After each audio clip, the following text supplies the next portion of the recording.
Good evening and thank you for joining us on the news at 10. I'm Pepper Baker. First tonight, the Memphis Task Force is working to clear up confusion on how to know if a real agent is conducting traffic stops.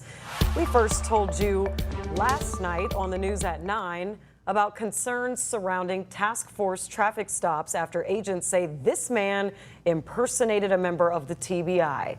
Our Ezekiel Telemaco joins us now with what the task force says to do if you are not sure who is stopping you. Ezekiel. Real officers have nothing to hide. That's at least the title of the statement that the lead agency, the U.S. Marshals Service, sent to us. It lays out steps that everyone can take if someone in an unmarked vehicle tries to pull them over.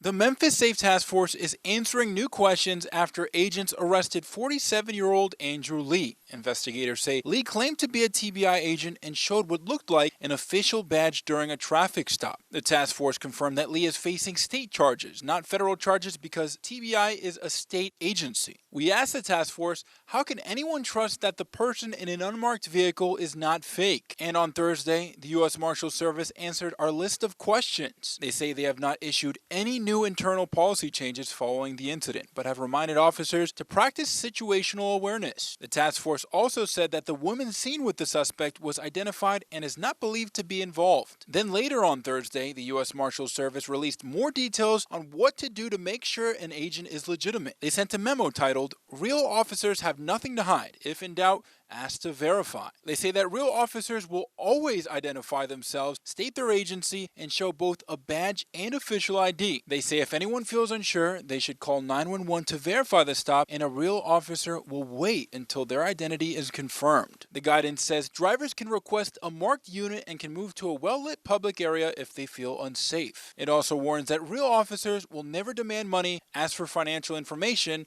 or request social media passwords. The task force says impersonation cases are rare and that this is the only incident that they are aware of in Memphis. They also say that they have not received any other complaints from the public about confusion between real officers and impersonators. Officials also point out that unmarked vehicles are common in federal and interagency operations because they are critical to surveillance, fugitive apprehension, and violent crime suppression. They say that every agent carries proper credentials and is trained to identify themselves once enforcement begins.